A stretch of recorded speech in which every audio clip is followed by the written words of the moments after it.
but hopefully in the next few years, I'll be retiring so I can do more. I won't have to do the t-shirt stuff all the time. So, but that's pretty much my gig.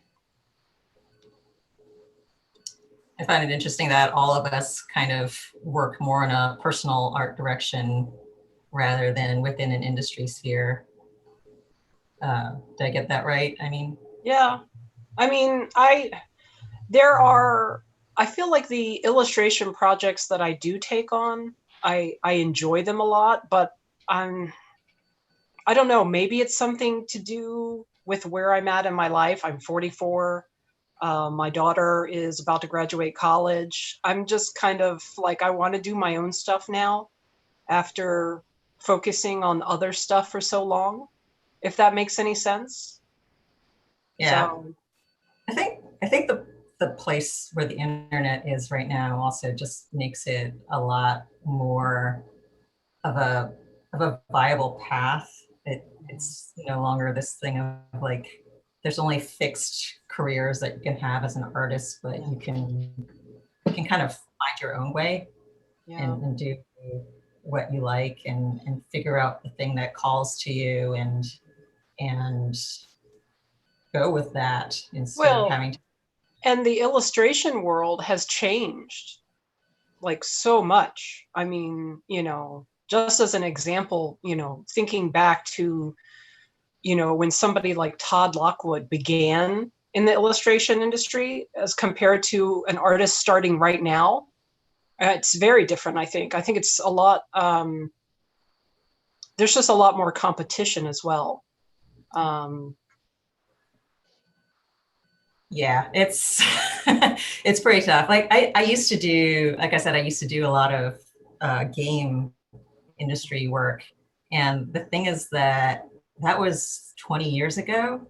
And what I know about the average pay rate now for that same kind of work that I was doing 20 years ago, it's down by about 50%, which is crazy when you think about inflation and everything else that is at play now. And there's so much more competition, and it's a really hard road. Yeah, I mean, as a mom, I guess the first thing too I'm thinking about is how much more expensive groceries are nowadays than they were 20 years ago. I mean, everything has gone up. But artist pay, that is a struggle. There are careers where artists, illustrators, and concept artists especially probably are doing pretty well. But I don't know much about getting a job in those fields, in-house, like with a game studio. That's very different than the rest of the artists out there, the rest of the illustrators, the freelance illustrators. It's not an easy path. That's for sure. I'm a little bit limited because I work full-time still. So I have to be really, really selective about which commissions I would take on. So, and because it gives me a little bit of freedom because I can pick and choose, commissions that I would really rather do, or I can, turn them down and work on my own personal work. So I would like to get into doing more, professional work down the road, time permitting. But in the meantime, I try to, just develop my own personal work. And, I've had some success just professionally, selling it directly to an audience. So. Yeah. Yeah, I've always found that having that little bit of freedom. So I actually when I started doing art professionally, I was still a software programmer. So I worked at that for about 3 years before I switched over full time. But during that time, it really gave me freedom to dive into stuff that I wanted to do, the kind of art that I wanted to do, and not having to be going on this treadmill of just like trying to get the next art job, get the next art job, get the next art job, you know, because I had this other thing to support it initially. I think that was really crucial. And even ever since then, and all the time, I've found that whenever I take risks and really go for the art that is meaningful to me, that has always been the most well received by an audience, even when I don't think of that as the goal. Yeah, I would agree with that. I mean, I think that's the work that, you know, your creative passion kind of comes through the most, and people pick up on that. So at least, I mean, I think, I don't know, I could just be. Yeah, it always seems like the art that the personal art that I do that I really like, and I'll put it up on my Etsy store, and those are the ones that usually sell first before the other stuff that I just do, the smaller things. But the ones that I usually really like, and it's like, wow, that one really turned out nice. I really like that one. Then 2 days later, it's sold. It's like, doggone it, I didn't get to enjoy it very long, you know. Is the t-shirt stuff that you do really different from your personal? Yeah, because when we do local work too, you know, so we have, you know, Joe's Plumbing that we do work for, and then we do a lot of we have our own line of shirts that we do that and the reason I started doing the t-shirts is because I wanted to go to conventions to put my stuff in the art show, because I wanted to do illustration. Well, the t-shirts kind of ended up taking over. So when I first started, it was only my art on t-shirts. And then once I got older, I couldn't keep doing that because I was getting older. And so we have other artists we work with to do stuff. But working with the conventions always is fun. You get to do all kinds of professional artists that do really nice stuff, like John Picasso and stuff. That I get to do his stuff on t-shirts, which is cool. Especially when it turns out nice and they like it. How has that been going with all the conventions being canceled? Are you still like keeping busy? Is like the work still coming in? Not like it was, that's for sure. Yeah. Because we do comic book shows. I mean, we're at probably 40 shows a year. Oh, wow. And, you know, all the big ones, San Diego, New York, everybody's canceled from March on. I mean, they're even talking about some of them in January are canceled. So now some of them are doing virtual. Right. Gen Con, we do all the souvenirs for Gen Con, and Gen Con went virtual, and that was pretty good, but Gen Con's over now. So we're trying to keep busy. I heard the Gen Con was great for artists that were showing virtually at it. Yeah, I mean, we did well. I mean, but we're not in the artist area. We're just, we were in their virtual dealer's room, but they also promote us because we have their souvenirs. Right. So they're pushing up people to us, but no, we'll see. I mean, it's been a struggle this year, that's for sure. Yeah, definitely. I have a con in January that I'm supposed to be the artist guest of honor at, and I'm not going to name the con, but I am a little nervous if it's going to happen or not. But you know, we'll see. One day at a time. Yeah. What state is it in? Tennessee. So yeah, I know. Yeah, of course. I mean, I can't say anything. I'm in Georgia, and everybody knows the state of Georgia right now. So, How's everyone been with their creativity right now with this? Because personally, I've had a really hard time, especially in the first few months.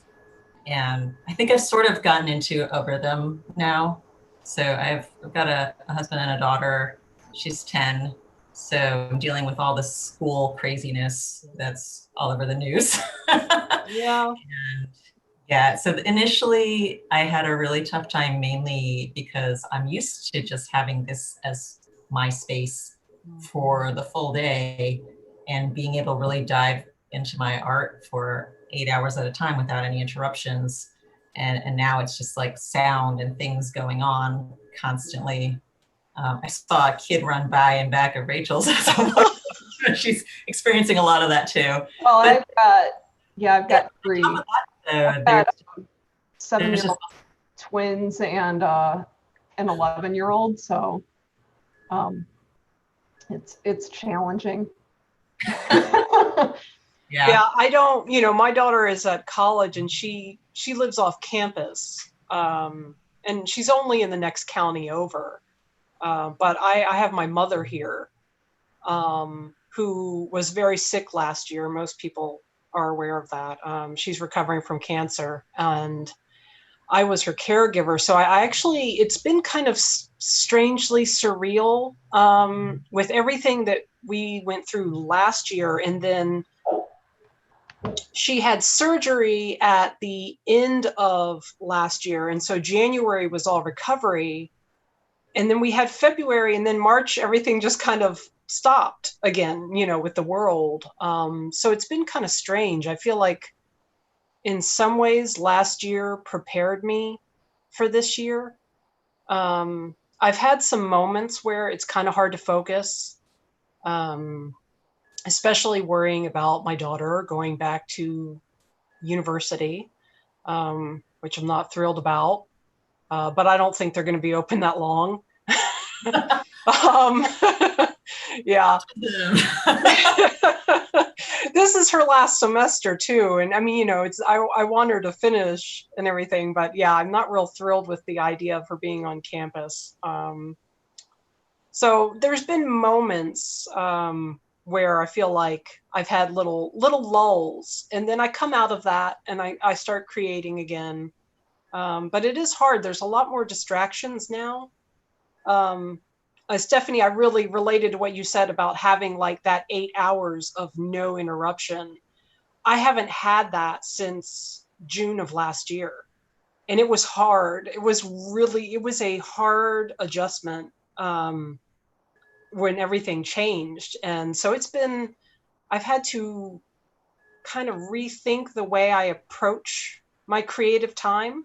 I just try to, when I have the time and it's uninterrupted, I just use it as much as I can, and keep going, and try not to beat myself up because, there are just some things that are just not in your control.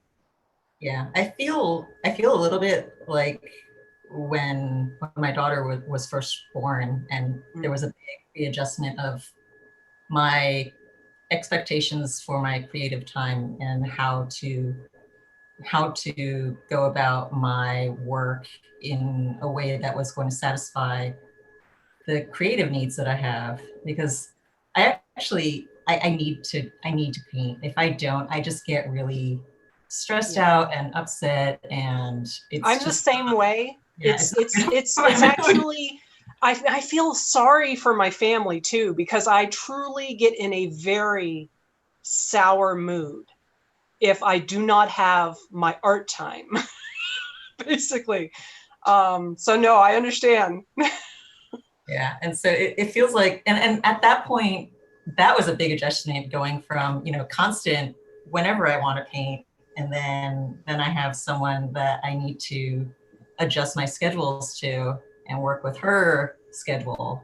And that was a big adjustment. And I found that, as you said, not being so hard on yourself, and just taking the time when the chunks came and really diving into it, because I found that trying to do it at the same time was bad, because then I was just a bad mother and a bad artist. Like the art wasn't any good and my kid was unhappy. And I found that it was much better if I just said like, okay, now is art time and now is family time, and really separate things out. And I feel like I'm having to relearn that again now, because as she got a little older, things did get easier. and I didn't have to deal with that as much, but now it has come back again in a way. Yeah. I'm Yeah. sort of used to working with a lot of chaos and in general. So back in March, when we locked down, I got back like a lot of time because I no longer had to commute to the office. And you know, I had a lot.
I mean, it's not been great, but managing.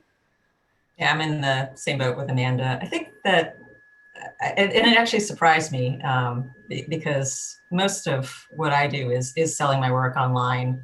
Mhm. And I think that people want art in their lives right now. I think it's something that they still want and need, especially now with all the craziness and darkness that we've got around us. And so I'm really grateful for that as an artist. I'm really grateful for the support that I get from people who have been out there and who are still wanting and needing art in their lives. Yeah, I feel the same. I mean, it's been really incredible, and it warms my heart. I mean, that people do still want art, and you know, I've been getting commissions and requests, and it's it's a wonderful thing. Yeah, I wasn't able to do any of the unemployment or the CARES Act because I own the business and I have employees. And in March, when Illinois shut down, all my employees became unemployed. They were all on unemployment, collecting the extra $600, but Right, but you couldn't. Oh, we wow. couldn't do anything. So we just, me and my wife run the business, so we just kept trying to do what we could. And then some employees could come in and work part-time so they could still get their unemployment. So we were doing that for a while. And now most of the people are back. I mean, I don't have a lot of employees, but I think we have 6 now, where we had, I think, 9 in January. So, so some of them are still on unemployment, and I still have somebody here that's still on unemployment, only works part-time. But yeah, we did the PPE thing, but we don't know what that's going to turn out like either, because that helped the employees, but didn't help us at all. Oh, wow. Because that's you had to have like 75% of your money that you got was supposed to go to wages, but everybody was laid off. So how am I supposed to use that for wages when we had no work to do? So, Right. so it was hard. It was hard. And we're still dealing with the whole thing, and looks like probably in the next year too. We're just hoping the shows come back in some form. So, Yeah. we'll see. Well, that's all any of us can do is take it one day at a time. As as cheesy or cliche as that may sound, it's really true. I mean, at this stage. So Yeah, it's the whole not knowing. yeah. I mean, every day it's like somebody will ask us, oh, well, how are things going to be next year? It's like, we have no clue. We have no idea whatsoever. I mean, I started the Etsy store because we had no shows. And I started it like in February or March. Yeah. Probably March. It was like in March, I think I started that up. And I thought, well, I'll just start putting stuff up there and hope for the best. And Well, and that's what you have to do. I mean, artists, we have to adapt, because I feel like in this world, you never know when something is going to shift for an artist. You know, that's just part of our journey. We have to be able to adapt and get really good at learning different ways of marketing and selling our art. So. Yeah, people are always relying on certain platforms and then getting distressed when the company pulls the rug out under you. Right. Right. The constant thing that I hear over the past 2 decades, because social media and, you know, before social media, all these other things came and went, and it's constantly learning and adapting to the newest things. I guess like lately, the newest things would be videos, which I've been diving into a bit the past like 3 or 4 years, and it wasn't something I was super comfortable with at first, but I've gotten to be more so. And going back to, you know, how I was having a little trouble creating at the beginning of all of this stuff back in February and March, and I found that one of the things that has really helped me to just sit down and make stuff has been to start streaming. And I found that when I had the camera on and I was just talking to people casually, it actually was some of my most productive time then with making art, because I felt like, okay, now I gotta sit down. Yeah. And so that's kind of turned into a regular thing for me. And in these past few months, I've started doing streaming every Monday. And that's been actually pretty fun. And I look forward to it each week now. Yeah. Did you? In a different vein, I restarted my Patreon actually at the end of last year, but it really kind of started in January. And that is something else that's kind of, I have something to focus on. So, you know, I have kind of like a schedule for posts. And so I know, oh, I've got to do this, I've got to do that for my Patreon. And that kind of keeps me motivated, I guess, as well. It helps having something that you look forward to and you feel obligated. You know, these people are giving you money, so you've got to get your posts out on time. And yeah, I've actually found that has helped me quite a lot. And I didn't, you know, when I restarted it, I didn't know the world that we were going to enter into in the coming months. But that's been a small blessing. Should we do another question? Yeah. What are some good ways you've seen cons adapt to having a virtual artist dealer space? This is the first one that I've participated in, so I don't really have much experience with that. Amanda and I ran a virtual convention right at the beginning. And, yes, we did. I mean, we had no idea, you know, what would be the best way to approach that. So we used what our artist collective has already been using, which has been online auctions using Facebook. So we had already set up a Facebook group for the fans of the artist collective. So we decided to run an auction because we already have our, you know, fan base in there. we invited artists that we knew had, recently had conventions canceled. And we kind of set up an artist alley in the same way, using, photos and folders. And we did, a full weekend full of panels. Mhm. Was it successful? I mean, it was the most successful auction that we've ever run. Yeah. Not everyone sold art, But that's in the auction, typical. which is typical. Yeah, I mean, that's typical of even any convention. Right. I mean, some artists do better than other artists, and a lot of times that just has to do with the fan base they already have in place. Right. And So, I mean, my sales for that weekend were commiserate with kind of a small local convention. So, I thought that was pretty good for me. I'm sure there was like a lot of room for improvement, but after that, I haven't really done any other virtual conventions except for this one. And did I do another one? I don't think so. I'm preparing for Dragon Con. yeah. So they seem to, their approach is that they're going to have an online store, like where a customer could go shop from all of the different artists and fill their cart, and they only have to pay once, and the software is going to disperse the funds to the, to each of the artists. It's a lot of work, for me, because I've got 2 online stores set up already, and now I'm like setting up a 3rd one for a one-time event. But the cool thing would be that like other events could use the same software, and then you could just opt in with your store.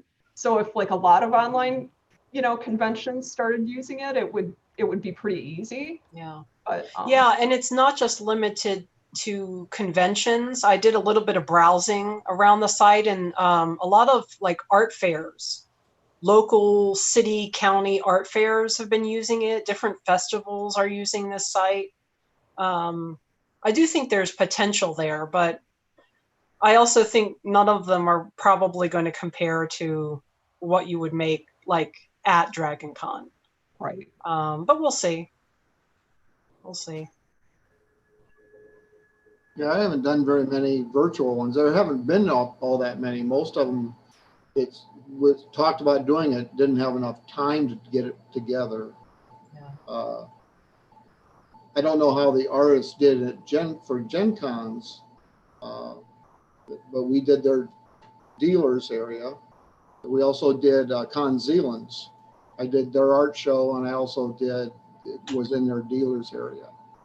And their show was okay. I mean, I didn't do great, but then I usually do better at the actual events. But so I don't really know whether that was typical or not, and so, and I guess I'm going to find out more because they're all doing it. And like Dragon Con, I usually don't do the artist area. We have booths in their dealers area, and I do a special Dragon Con souvenir that we sell there. So, and that we have printed now, and we're selling them on our website.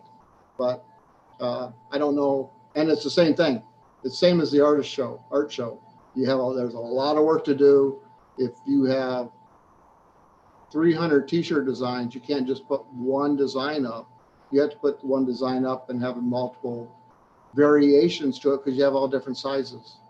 Mm-hmm. So Right. it's a different thing. So, but it is true that once you get it set up, if another show uses that same platform, it's just clicking on it and saying, okay, I'm in, and you already have it done. So Yeah. we'll see how that goes. All right, let's see. I think I feel like we touched a little bit on Debbie's question. The depression. Yeah, depression, anxiety, all those stressors. Let's see. Wendy asks, what sort of things do you offer in a Patreon as an artist?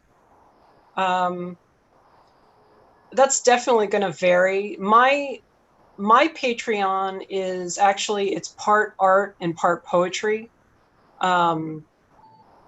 So a lot of it for my patrons is they're getting to see things that I'm writing that nobody else is getting to see.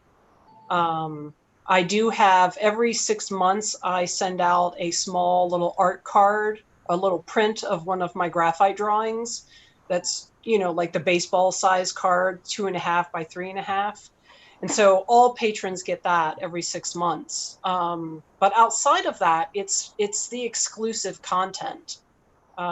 It's the behind the scenes. It's knowing like what all the artwork means. Because I'm posting a lot of this art online, but I actually don't share a lot of the personal stuff behind it. So for mine, it's definitely like exclusive content. That's what I'm hoping will draw people in. Other people have a lot of different rewards. Stephanie, do you still have a Patreon? Are you? Yeah, I have a Patreon. I love it. The community that has kind of grown with that has been really great. I use Discord with it, and so the community of patrons, kind of a lot of artists. A lot of my focus is on educational material because I have written several watercolor books, and I do a lot of sharing over the years that I've been doing art. I've done a lot of sharing of my techniques. And so I have a lot of patrons that are interested either as artists, learning from what I do and what I create, or as people who just want to really get a feel of behind the scenes and how I create things. Even if they aren't artists, they like to see those elements.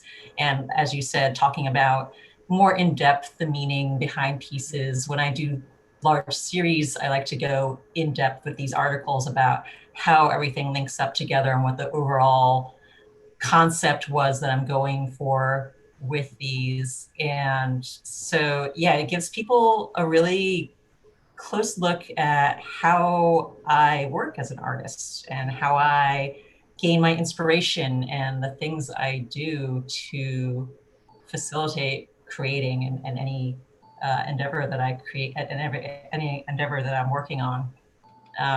They also get kind of sneak peeks of any upcoming projects and things. They kind of get to be the first ones to see the sketch phases, the stuff that I don't show anywhere else anymore. Right. Because early on in social media and in blogs way back, I actually used to post a lot of my process work in those areas. But over time, blogs have pretty much been phased out, and social media no longer really appreciates in progress work so much as it used to, because just the way the algorithms work and the way things kind of turn out, the in progress stuff is in general more interesting to my more dedicated following, and to the brand new person who's never seen my art.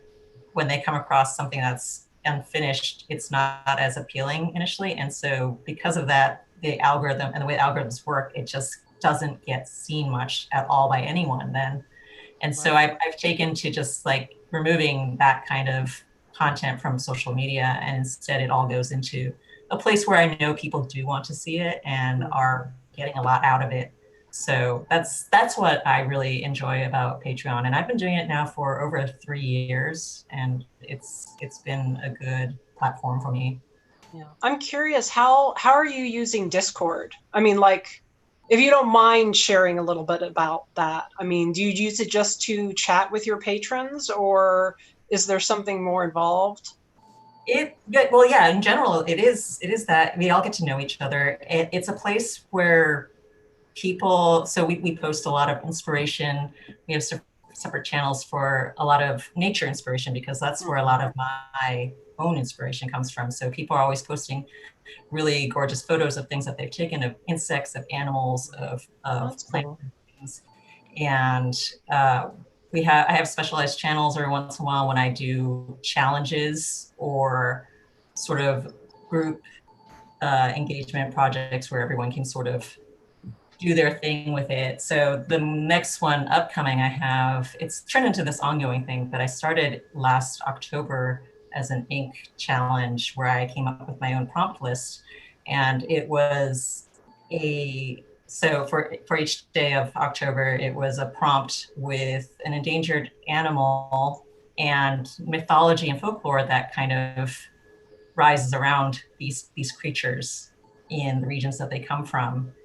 And so these are kind of things that have always been personal for me and I've always focused on in my artwork. And I wanted to just create this thing in October where every single day I was doing that. And then I sold and donated all the originals to various environmental charities. But it's turned into this ongoing project now. And I did a smaller one in February, and then I'm preparing now for one in this coming October. And so people share their progress, they share their own pieces, their inspiration, their story ideas. And so, yeah, it's just a lot of creative stuff No, going. that's good, because I've been thinking about adding a Discord option to my Patreon, but I was trying to think, like, don't you just chat on Discord? What are you going to use it for? But no, I can kind of see how I might actually be able to incorporate that, especially like all the inspiration and, the nature photos. And like everybody knows, I have like a massive collection of just nature stuff, and I periodically share that. But that would be a fun place to share it, and then for other people to share, their things too, I have a friend who does a lot of travel type artwork, a lot of distant places that she's been to, and so she's got a channel in hers where people post about their own journeys and places that they've been. Oh, and very cool. So it is sort of in the vein of mine, where it's just like it's shared inspiration with people who are also interested in those kinds of things. Right. Yeah, but it's just for your patrons, so it's kind of special. It's a special place. Yeah. Okay, that's cool. It is a little tricky to get started initially when you first started up, because no one knows each other yet. Right. But once you get critical mass of people in there and people start to talk and get to know each other, then you start to become more than just a bunch of strangers gathered together. Yeah. Jennifer R says, I miss traveling. Yeah, I've done a little bit of local hiking, where I know it's safe, but like I miss like going away. I miss going to the mountains. Yeah. I've been exploring a lot of my local little places. Yeah. And one of the things that I have actually really enjoyed is a lot of it I just took for granted before, because you could travel elsewhere. You could fly off, across the country or to some vacation destination.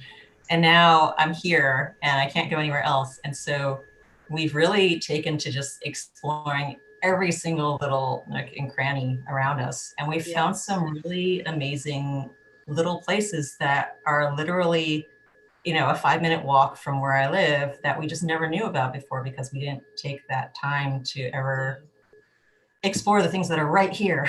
Yeah, no, yeah, I understand. I have some places that are, just down the road that like I knew they were there, but I never spent much time there. And now it's become kind of this, refuge. And yeah, I've been taking videos and stuff for my Patreon, for my patrons there, of, like the river. And yeah, it gives you a new appreciation for what's right here in front of us. But I still miss the mountains. Yeah, I was actually supposed to be on an art retreat. It would have been over by now, but it was going to be in the beginning of August. And had all these calendar reminders come up saying, oh, you're leaving for your art retreat. No, I'm not. Yeah, that was sad. I was going to go on that with Maria and Melissa Gay. I don't know who else was going to be coming, but we were all really looking forward to that. Next year. Yeah, I miss seeing all the friends and people that I only see a few times a year at conventions. Yeah. Yeah, we drive everywhere we go. So we travel in vans loaded with t-shirts, and so we travel all over the country. And I think my longest travel is about 30 miles so far this year. Yeah, we're definitely saving on the mileage. Yeah, when gas prices are low, that's good. Right, I know.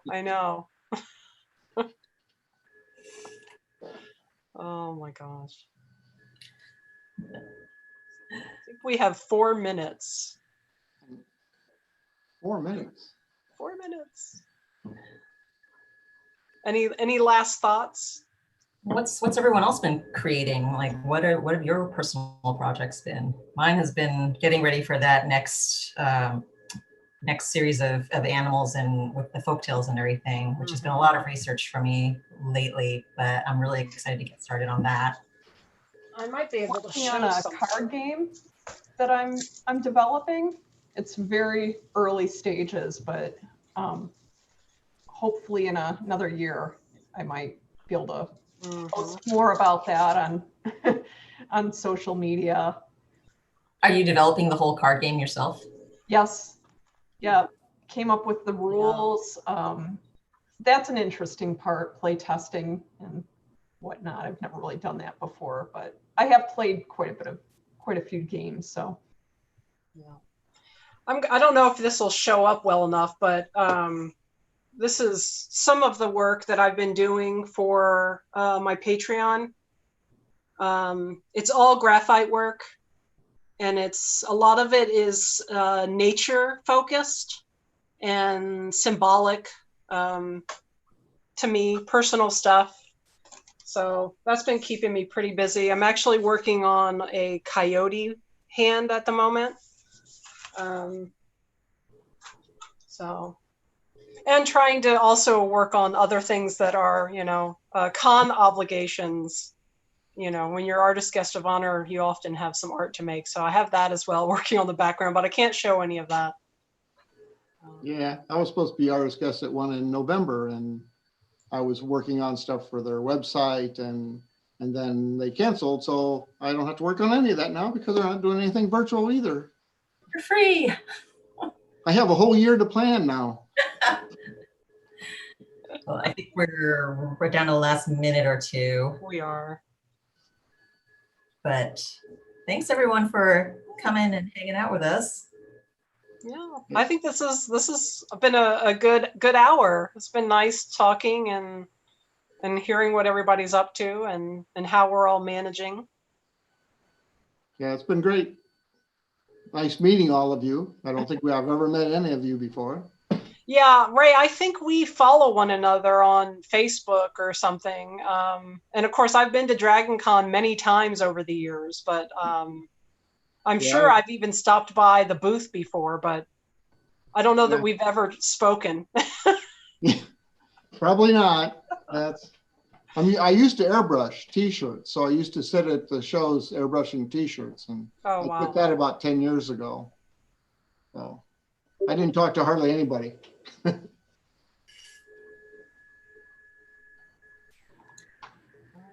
Well, thanks everybody. yeah, thank you. Thank you. Thanks so much.